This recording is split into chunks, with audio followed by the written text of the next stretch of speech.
Bismillahirrahmanirrahim. Assalamualaikum warahmatullahi wabarakatuh. Alhamdulillah, berjumpa kembali kita di channel Guru Cerdas.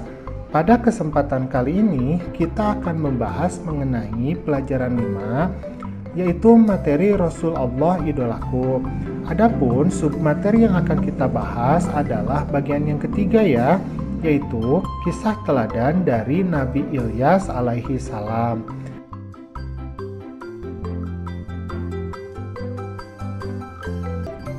Nabi Ilyas adalah keturunan keempat dari Nabi Harun alaihi salam. Ia diutus oleh Allah kepada kaumnya, yaitu Bani Israel yang menyembah sebuah patung berhala, ini namanya Baal.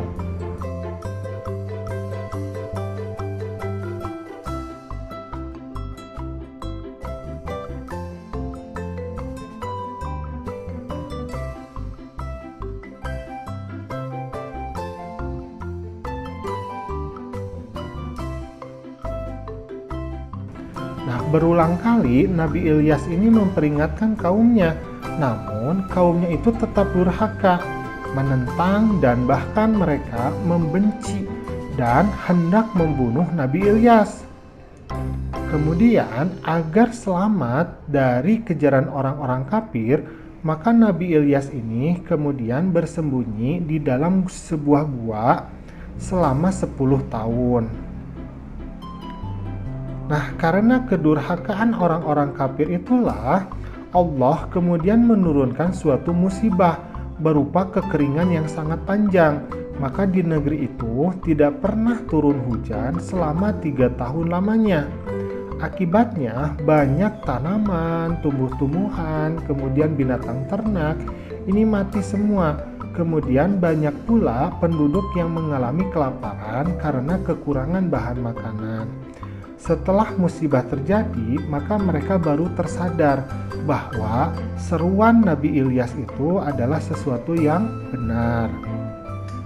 Setelah kaumnya sadar, maka Nabi Ilyas ini kemudian berdoa kepada Allah agar musibah kekeringan yang menimpa kaumnya itu dihentikan. Nah, doa Nabi Ilyas ini didengar, kemudian dikabulkan oleh Allah. Namun yang terjadi setelah musibah itu berhenti, tanaman, ternak itu kan kembali lagi ya. Tetapi mereka itu justru kembali durhaka kepada Allah.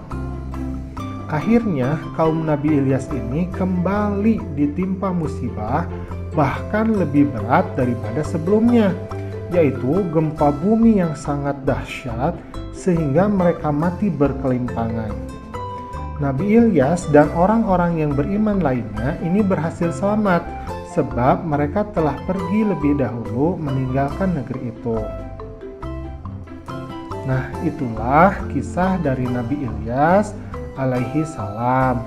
Pada kesempatan kali ini kita masih akan membahas pelajaran 5, yaitu materi Rasulullah idolaku.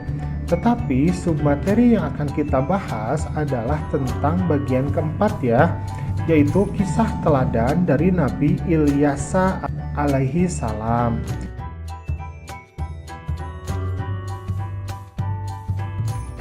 Nabi Ilyas adalah keponakan dari Nabi Ilyas. Nah, Nabi Ilyas ini pernah bersembunyi bersama Nabi Ilyas di sebuah gua di suatu gunung untuk menghindari bala tentara dari suatu kaum yang dipimpin oleh namanya Raja Ba'labak namanya. Nah, setelah Nabi Ilyas meninggal, kemudian Nabi Ilyas ini menggantikan peran Nabi Ilyas untuk mengurusi kaumnya. Nah, Allah menjadikannya sebagai nabi setelah Nabi Ilyas. Nah, Nabi Ilyas ini kemudian melanjutkan misi pamannya sampai akhirnya kaum Nabi Ilyas kembali taat kepada Allah. Selama masa kepemimpinan Nabi Ilyas, kaum Bani Israel ini hidup dengan rukun, tentram, makmur karena berbakti dan bertakwa kepada Allah. Akan tetapi setelah ia wafat, jadi setelah Nabi Ilyasanya wafat ya, kaum Bani Israel ini kemudian kembali menjadi durhaka kepada ajaran Allah yang dibawa oleh Nabi Ilyasa. Hari demi hari mereka itu semakin kufur kepada Allah. Nah, pada akhirnya Allah pun kemudian melenyapkan kenikmatan dan kesenangan hidup dari kaumnya, sehingga jadilah mereka dilanda kesengsaraan. Nah, pada saat-saat seperti itulah kemudian Allah kembali mengutus seorang nabi lagi, yaitu Nabi Yunus alaihi salam. Pada kesempatan kali ini kita akan belajar materi pelajaran 5, yaitu Rasul Allah idolaku.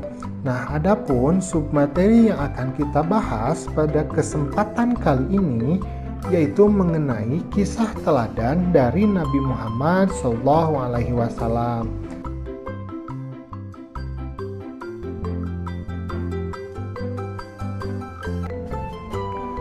Nabi Muhammad ini adalah nabi terakhir dari 25 dan nabi dan rasul. Kemudian tidak ada nabi dan rasul sesudahnya.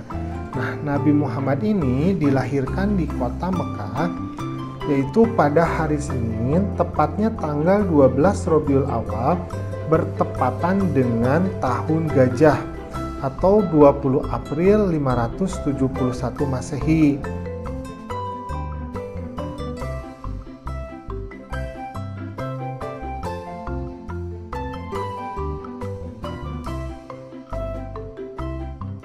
Nabi Muhammad lahir ini sudah dalam keadaan yatim. Abdullah, yaitu ayahnya, ini telah lebih dahulu wafat. Sedangkan Nabi Muhammad waktu itu masih dalam kandungan ibunya. Nah, kira-kira ini masih berusia 2 bulan di dalam kandungan.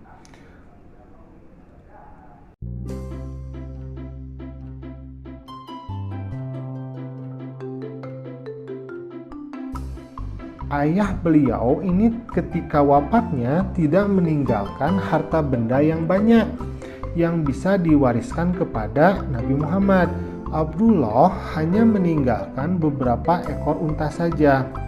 Nah, ibunya Nabi Muhammad yang bernama Aminah binti Wahab ini dari kalangan suku Quraisy yang terpandang dan sangat mulia di masa tersebut. Nabi Muhammad pada masa bayi kemudian diasuh oleh pengasuh namanya Halimah As-Sa'diyah.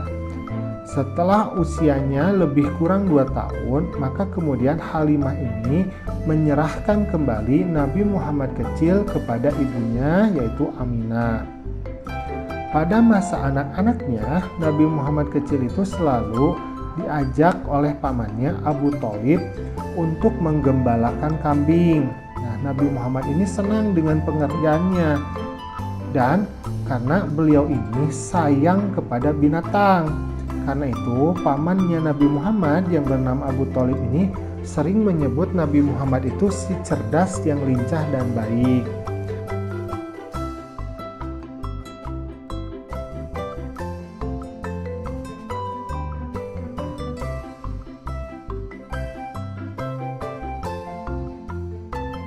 Ketika usianya menginjak masa pemuda ya, Nabi Muhammad ini terkenal karena tabah, sabar, bertanggung jawab, bekerja keras, dan selalu jujur. Maka beliau itu mendapatkan julukan Al-Amin dari penduduk Mekah. Al-Amin ini artinya orang yang terpercaya.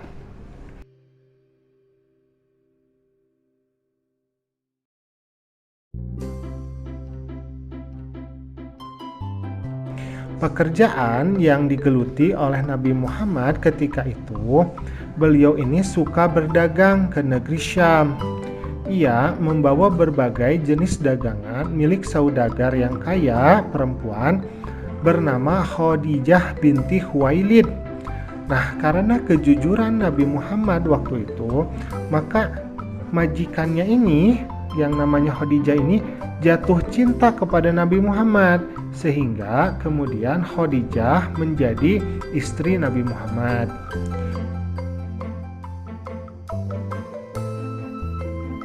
pada usia 40 tahun, kemudian beliau diangkat menjadi rasul.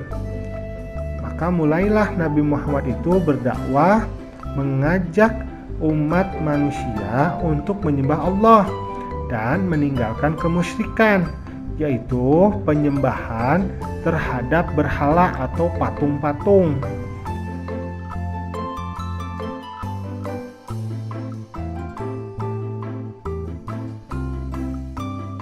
Nabi Muhammad ini memiliki suatu kebiasaan untuk berkholwat.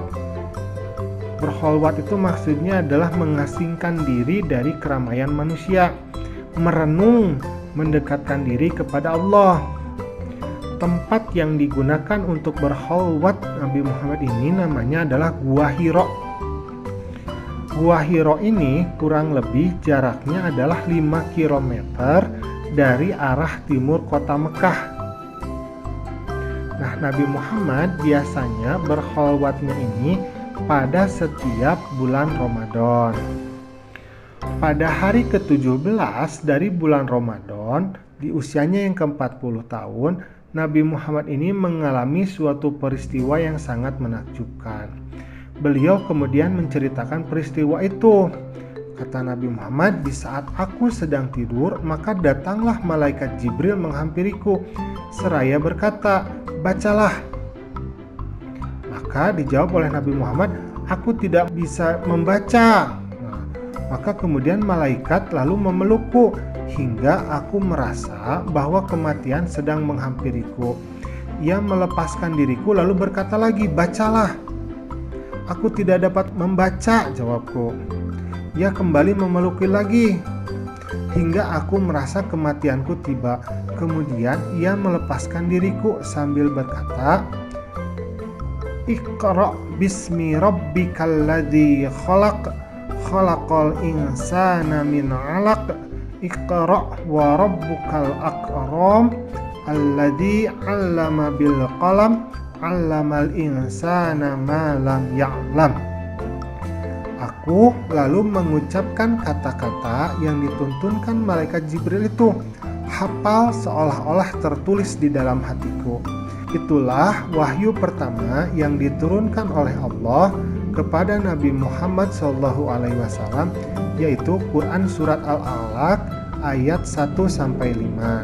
Dalam menyiarkan agama Allah, Nabi Muhammad ini tidak pernah takut sekalipun berhadapan dengan berbagai rintangan. Ketika beliau berdakwah, beliau ini sering dihadang, bahkan diancam akan dibunuh.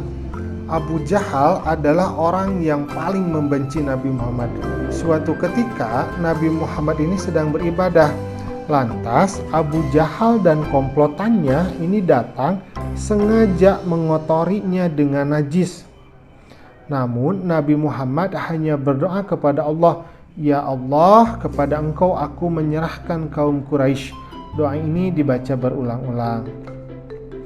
Nabi Muhammad selain terkenal jujur dan pemaaf, juga peduli dan mencintai anak yatim.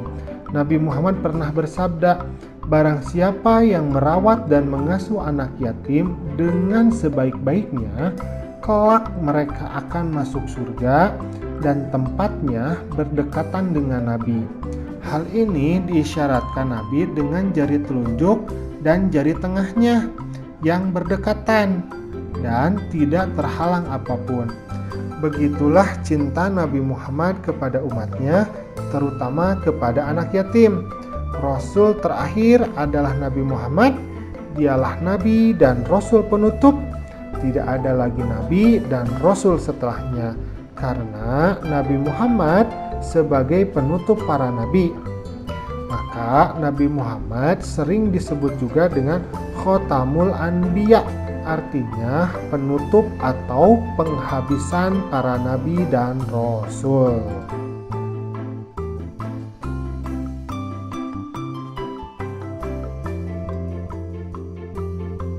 Alhamdulillah, pembelajaran kita sudah selesai. Mudah-mudahan kita dapat mencontoh segala perilaku Nabi Muhammad SAW. Assalamualaikum.